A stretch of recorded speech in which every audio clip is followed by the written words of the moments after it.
Muy buenas tardes, hermanos, bienvenidos a nuestro último culto de hoy domingo.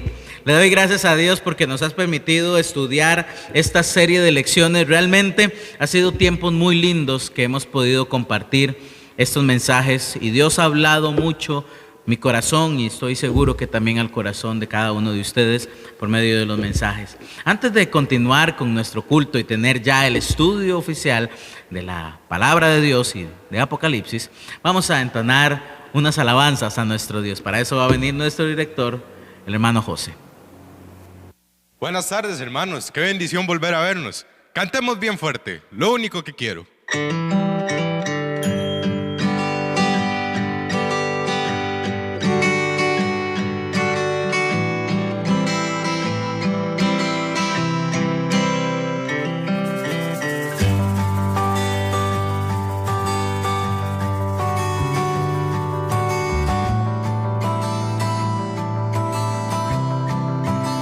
Lo único que quiero es cuando veas mi vida encuentres algo verdadero, un corazón sincero. Lo único que quiero es que si necesitas de alguien que cumpla tus sueños, quiero ser el primero. Dios mío, yo quiero corresponder al amor que tú me das. Quiero amarte de verdad, en mi diario caminar, y cuando tú regreses me encuentres haciendo tu voluntad. No dejes que mi vida se desperdicie en cosas que la pena no valdrá. Afane ya no más, sino que cada día aplique tu palabra en mi forma de pensar, mi diario caminar. Dios mío, yo quiero corresponder al amor que tú me das. Quiero amarte de verdad, en mi diario caminar, y cuando tú regreses me encuentres haciendo tu voluntad. La entrega y la pasión en ti yo quiero en mí tener, y cada día esforzarme por tu amor corresponder. Soy de ti. Dios mío, yo quiero corresponder al amor que tú me das. Quiero amarte de verdad, en mi diario caminar, y cuando tú regreses me encuentres haciendo tu voluntad.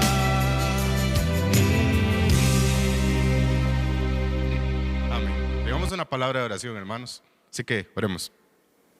Bendito Dios y Padre Celestial, Señor, gracias una tarde más de domingo, Dios, que estamos aquí, Señor, oyendo su palabra de esta manera, pero igualmente oyéndola, nutriéndonos con el alimento espiritual, Señor. Gracias porque usted es bueno, Señor, y igualmente nos permite escuchar su palabra, Dios, que es realmente un privilegio para nosotros, Señor. Padre, muchas gracias porque usted tiene control de todo, Señor, y usted permite que a pesar de todo se pueda seguir haciendo su obra, Señor. Usted tiene todo bajo control, Señor, y quiero pedirle que en nuestros corazones esté ese deseo, Señor, como dice la canción, hacer su voluntad, Padre. Gracias por lo mucho que usted nos da, Dios, y bendito seas en el nombre de Jesús. Amén. Y vamos a seguir cantando. Cantemos sobre todo, bien fuerte, cántelo con todo su corazón.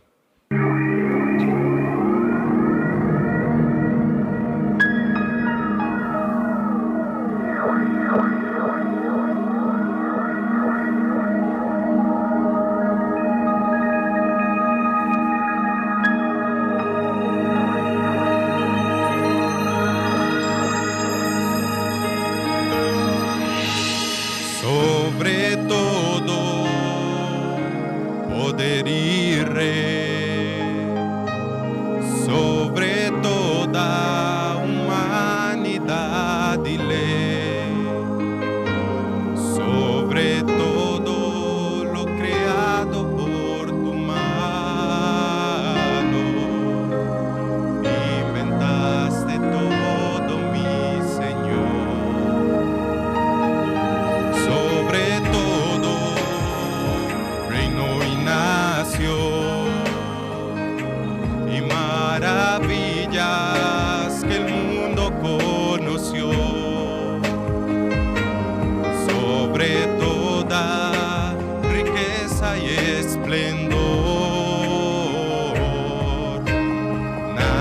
se compara a ti, mi Dios. En la cruz moriste por amor, no bastó dolor y humillación como flor que alguien pisoteó. Quedaste tú y fue por mí, por amor.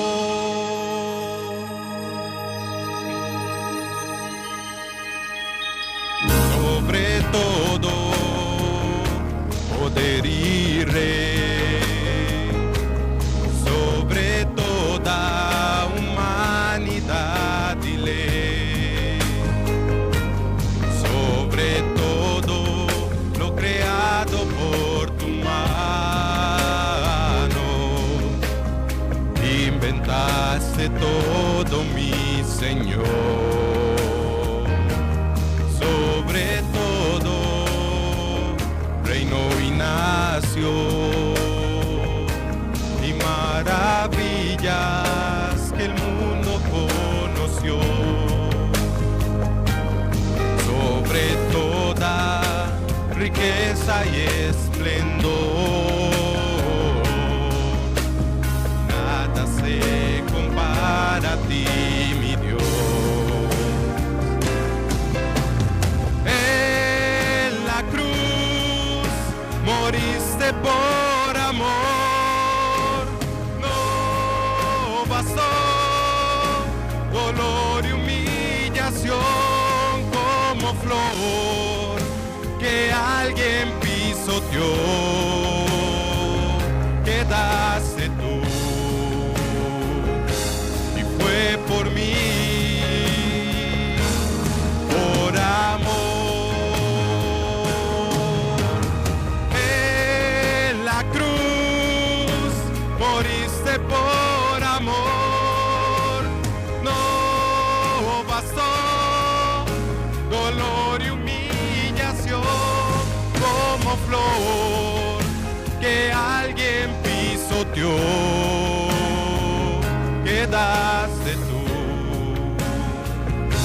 y fue por mí, por amor.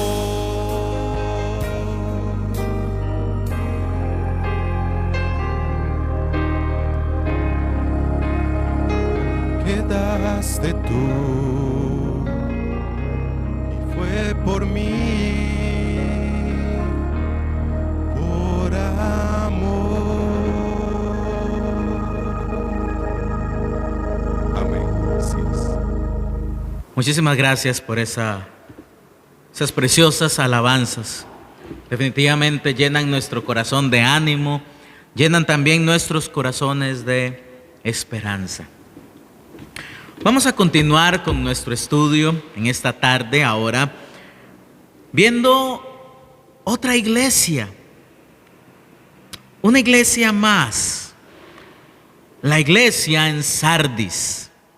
Esta iglesia se ubica, en su copia de la palabra de Dios, en Apocalipsis, el capítulo 3. Entonces voy a pedirle que me acompañe a Apocalipsis, el capítulo 3. Vamos a estudiar la iglesia en Sardis. A esta iglesia es también conocida como la iglesia muerta. A pesar de la fama de estar viva que tenían, estaba muerta. Solo tenían fama, solo parecía, solo aparentaba. El problema es que en esta iglesia radicaban muchas personas que tenían falsas enseñanzas y practicaban el pecado, lo que provocó a su vez que la luz dejara de resplandecer. Es importante recordar que esta iglesia era real, pero también simboliza la iglesia o las iglesias muertas por permitir la falsa enseñanza y el pecado a lo largo de la historia. Y también representa un periodo también de la iglesia. Veamos, como lo hemos dicho o lo hemos hecho anteriormente, veamos un poco el contexto de la ciudad en Sardis. La ciudad en Sardis fue una de las ciudades más importantes del mundo antiguo. De hecho, era la capital del reino de Lidia. Era una ciudad con una gran riqueza y la mayoría de esta riqueza provenía de la extracción del oro. Tenían una excelente ubicación también, que les permitía estar cerca de la capital persa llamada Susa. Además, estaba cerca de las rutas o de las principales rutas comerciales. La ciudad de Sardis se ubicaba aproximadamente a unos 50 kilómetros al sur de la ciudad de Tiatira. Sardis también estaba rodeada por grandes colinas que le brindaban una excelente protección ante los enemigos. Y también el hecho de que la ciudad solamente tenía una entrada o una sola carretera de ingreso, que por cierto no era una carretera con las mejores condiciones. Esta gran protección y el solamente tener una entrada permitía a los habitantes de dicha ciudad el volverse extremadamente confiados. Esa misma confianza provocó también la caída de la ciudad. La ciudad, desde el punto de vista religioso, tenía un templo al emperador, pero no era la adoración principal.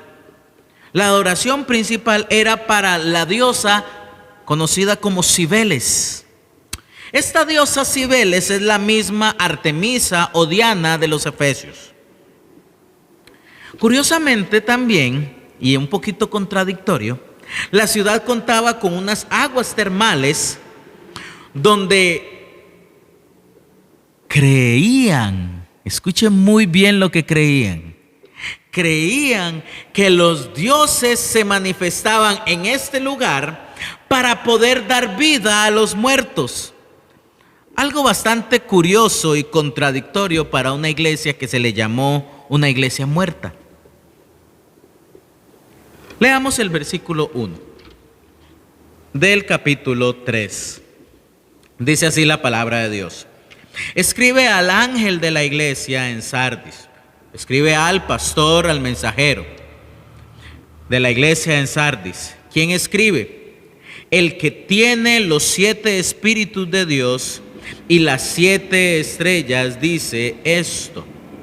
El que tiene los 7 espíritus de Dios. Esta es una referencia a lo que Juan mencionó en el capítulo 1, en el versículo 4. Vayamos al capítulo 1, el versículo 4 de Apocalipsis. Juan a las 7 iglesias que están en Asia. Gracia y paz a vosotros, el que es, el que era y el que ha de venir, y de los 7 espíritus que están delante del trono. Esta es una referencia, la misma referencia que se está haciendo. Para poder dar un poquito más de luz a qué se refiere con los 7 espíritus de Dios, acompáñeme a Isaías el capítulo 11. Isaías el capítulo 11. En Isaías encontramos la referencia a los 7 espíritus de Dios. Isaías el capítulo 11, Isaías 11, el verso 2. Y reposará sobre él el espíritu de Jehová, espíritu de sabiduría y de inteligencia, espíritu de consejo y de poder, espíritu de conocimiento y de temor de Jehová. Encontramos más luz en este pasaje. Aquí se describe, en ese texto se describe al Espíritu Santo, quien posee el Espíritu de Jehová. El Espíritu de Jehová hace alusión a la Trinidad, Dios Padre, Dios Hijo y Dios Espíritu Santo, ubicando al Espíritu Santo dentro de la Trinidad como parte de Dios, como un solo Dios. También la sabiduría, o el espíritu de la sabiduría, de la inteligencia, de consejo, poder, conocimiento, temor, son las cualidades también impartidas por el mismo Espíritu Santo, que apoyarían el ejercicio del gobierno del Mesías. Por eso la frase, el que tiene los 7 espíritus de Dios. Se lo voy a explicar un poquito diferente. El Espíritu Santo sería quien contiene la misma esencia de Dios, de conocimiento, sabiduría, inteligencia, consejo, poder, conocimiento, temor de Jehová. Impartiría y respaldaría también el ministerio del Señor Jesucristo. Eso es lo que se refiere. ¿Quién es el que tiene los 7 espíritus de Dios? Está hablando directamente del Señor Jesús. ¿Quién los tiene también como respaldo que le da el mismo Espíritu Santo? Recordemos en el bautismo de Jesús que estaba el Espíritu Santo que descendió en forma como de paloma y se oyó la voz del cielo que decía: este es mi Hijo amado en el que tengo complacencia. Ese fue un momento de respaldo por parte de la Trinidad al ministerio personal de Jesús. Aquí podemos encontrar acá el respaldo que estaba dando el Espíritu Santo a el Señor Jesús también. Por eso este mensaje. Y cuando dice el que tiene las 7 estrellas, en el capítulo 1, el versículo 20 de Apocalipsis, capítulo 1, el versículo 20 dice: el misterio de las 7 estrellas que has visto en mi diestra y de los 7 candeleros de oro. Las 7 estrellas son los ángeles de las 7 iglesias. Los ángeles de las 7 iglesias, como lo hemos visto anteriormente, es los pastores, cada uno de los pastores de las 7 iglesias. El mismo Señor Jesús está aclarando que Él mismo tiene el poder y el control sobre estas iglesias. Al igual que en las otras, en el verso 1, también podemos notar cómo Dios mismo conoce lo que la iglesia hace. Vea que al final dice el que tiene las 7 iglesias, dice esto: yo conozco tus obras. Él sabe lo que hacen, sabe quiénes eran, sabe cómo vivían, cómo se comportaban. Que tienes nombre que vives y estás muerto. Debido a esta frase, tiene nombre de que vives y estás muerto, lo que Jesús le está diciendo a esta iglesia es que estaban espiritualmente muertos. Notemos algo curioso, que a diferencia de las otras iglesias que vimos, aquí no inicia con un elogio. Jesús se salta el elogio y muestra con claridad, y entra y salta a la parte y con claridad a lo que no estaba bien. Entra directo en el punto de lo que no estaba bien, y lo que le reclama es que tienes nombre de que vives y estás muerto. La apariencia externa podía engañar a otros, menos a Cristo. Cuando estaba estudiando encontré una comparación bastante curiosa con respecto a la iglesia en Sardis. La nota decía lo siguiente: la iglesia de Sardis era como un museo en el que se exhibían animales disecados en su hábitat natural. Todo parece estar normal, pero nada de lo que está ahí está vivo. La iglesia en Sardis solo cumplía con las formalidades para tener una buena apariencia para con los demás. Los miembros de esta iglesia estaban muertos, viviendo en una mentira de estar vivos.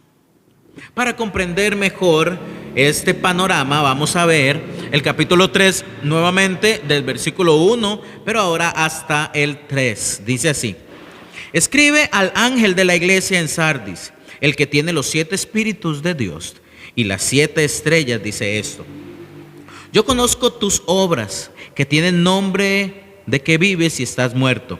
Sé vigilante y afirma las otras cosas que están para morir, porque no he hallado tus obras perfectas delante de Dios.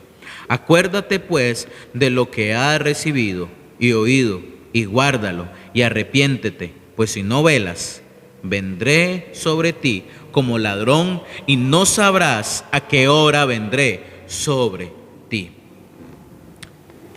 En el verso 2, y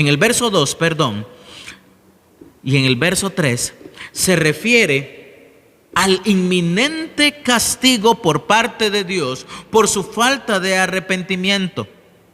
Lo que les traería sería un daño y destrucción. Y esto podría ocurrir en cualquier momento, como ataca a un ladrón. Jesús, viendo la condición en la que se encontraban, como iglesia muerta, no había en este momento elogio para la mayoría de los creyentes. Les hace una advertencia y les da un plan de acción. En el versículo 2 le dice, número 1, sé vigilante, esté atento. A partir de ahora, tiene un montón de cosas que van a morir. Ahora esté vigilando esas cosas que están a punto de morir para que no mueran. Sé vigilante. Número 2, afirma las cosas que están para morir. De la misma forma como uno, cuando una planta, siembra una planta y la planta está cayendo, le coloca una especie de palo, un palito para ayudarle a amarrarlo, le está diciendo, afirme las cosas que están por morir. Lo que está por morir, cuídelo de que no se termine muriendo por completo. 3, acuérdese de lo que había recibido. Acuérdate pues de lo que has recibido y oído, y guárdalo. Es un llamado a volverse a las verdades de la palabra de Dios, que habían abandonado con el propósito de arrepentirse, buscar el camino de Dios y agradarle a Él. Curiosamente, en el versículo 2 le dice, he hallado tus obras. Dice, porque no he hallado tus obras perfectas delante de Dios. El Señor Jesús estaba viendo que las acciones no eran nada buenas delante de Dios, aunque aparentaban, aunque parecía, aunque a la luz de todos los demás vivieran, para Jesús estaban muertos. Cuando leemos el verso 4, podemos ver un panorama tal vez un poco distinto. Pero tienes unas pocas personas en Sardis que no han manchado sus vestiduras y andarán conmigo en vestiduras blancas porque son dignas. Podemos ver cómo aún en medio de esta iglesia muerta habían unos pocos cristianos verdaderos con un corazón ferviente para con Dios. Había un pequeño remanente fiel. Estos fieles eran los que no se habían manchado, los que no habían manchado, como dice, sus vestiduras. Los de Sardis comprendían muy bien este término de manchar las vestiduras, ya que también tenían dentro de la ciudad la industria de teñir lana. Sin embargo, a pesar del ambiente en el que les rodeaba, malo, perverso, creyentes muertos, una iglesia muerta, estos creyentes fieles a Dios no se habían contaminado con el pecado, como sí lo hicieron la mayoría. En el verso 5 dice, el que venciere, como lo hemos visto antes, el salvo, será vestido de vestiduras blancas. Esa es una promesa que el Señor Jesús le hace a los verdaderos creyentes, a los que son salvos, a los que se han arrepentido por sus pecados y le han entregado su corazón a Cristo. Les promete las vestiduras blancas. Las vestiduras blancas en la antigüedad se usaban en ocasiones festivas como las bodas o después de una gran victoria, después de una batalla. Estas vestiduras blancas representan la pureza y la santidad que Dios promete que disfrutará el creyente en su presencia. También, y aquí hay algo que muchos han tergiversado. Le dice: el que venciere será vestido de vestiduras blancas y no borraré su nombre del libro de la vida. No borrar el nombre del libro de la vida es otra cosa que el Señor Jesús promete. Vale la pena aclarar, si usted lo lee correctamente, este texto no refiere o no se refiere a la posibilidad de que el nombre sea borrado, como algunos han tergiversado, sino más bien a la seguridad de que esta acción de borrar no se haría. Esta es una promesa, no una amenaza. Cristo lo que hace es, después de donde dice: y no borraré su nombre del libro de la vida y confesaré su nombre delante de mi Padre y de los ángeles, está reafirmando su promesa de confesar su nombre. Cristo mismo confirmaría quién es nuestra identidad en Él.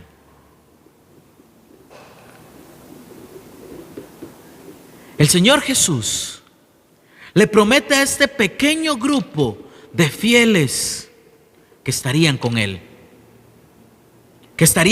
en pureza, en santidad, delante de su presencia. Versículo 6: el que tiene oído, oiga lo que el Espíritu dice a las iglesias. Esto significa: preste atención a lo que se le está diciendo. Esta era la condición de una iglesia real, pero es replicada en muchas iglesias en nuestro tiempo y también en muchos individuos hoy. Debemos tener mucho cuidado con mostrar una apariencia meramente de estar vivos, cuando por dentro estamos muertos, secos, espiritualmente hablando. Todo por permitir ideas contrarias a Dios, falsas enseñanzas, pero también por permitir el pecado dentro de nosotros.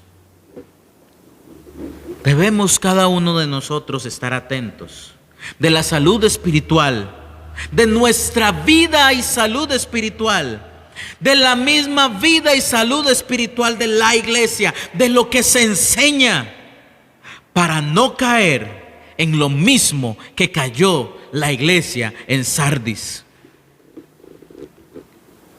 ¿Y sabe quién fue quien permitió que toda esta falsa enseñanza y pecado se diera? Quien lo permitió fue el mismo pastor. Ese es un llamado para mí también, para velar que lo que dice la palabra de Dios que hay que hacer, se debe de hacer. Lo que la palabra de Dios dice es importante, y lo que se enseña es también de suma importancia.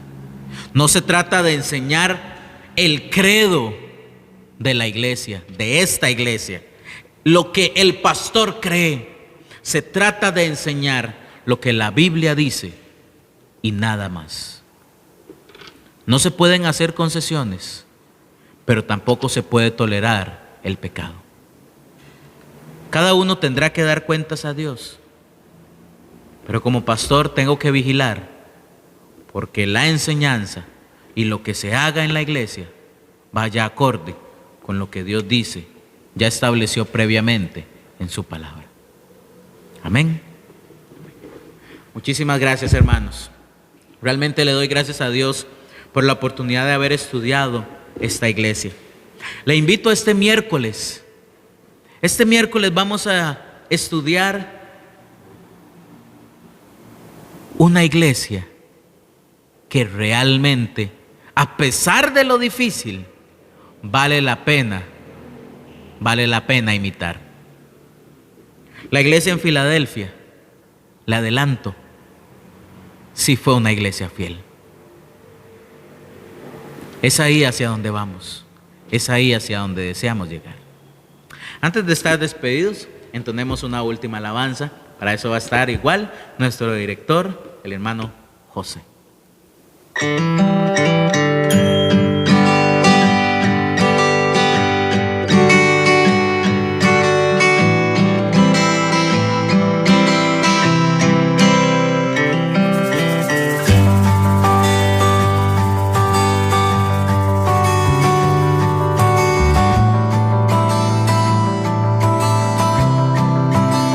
Lo único que quiero es cuando veas mi vida encuentres algo verdadero, un corazón sincero.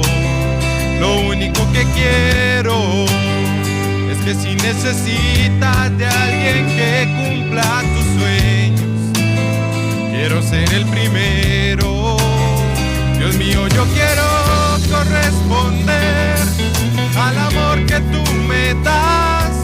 Quiero amarte de verdad, en mi diario caminar, y cuando tú regreses me encuentres haciendo tu voluntad. No dejes que mi vida se desperdicie en cosas que la pena no valdrá. Afanes ya no más, sino que cada día aplique tu palabra en mi forma de pensar, mi diario caminar. Dios mío, yo quiero corresponder al amor que tú me das. Quiero amarte de verdad, en mi diario caminar, y cuando tú regreses me encuentres haciendo tu voluntad. La entrega y la pasión en ti yo quiero en mí tener, y cada día esforzarme por tu amor corresponder. Soy de ti. Dios mío, yo quiero corresponder al amor que tú me das. Quiero amarte de verdad, en mi diario caminar, y cuando tú regreses me encuentres haciendo tu voluntad. Amén, así es. Ese tiene que ser nuestro deseo, querer hacer la voluntad del Señor. Oficialmente, hermanos, hemos concluido con nuestro culto de la tarde. Los esperamos en el culto del miércoles. Pasen muy buena tarde y que el Señor les bendiga.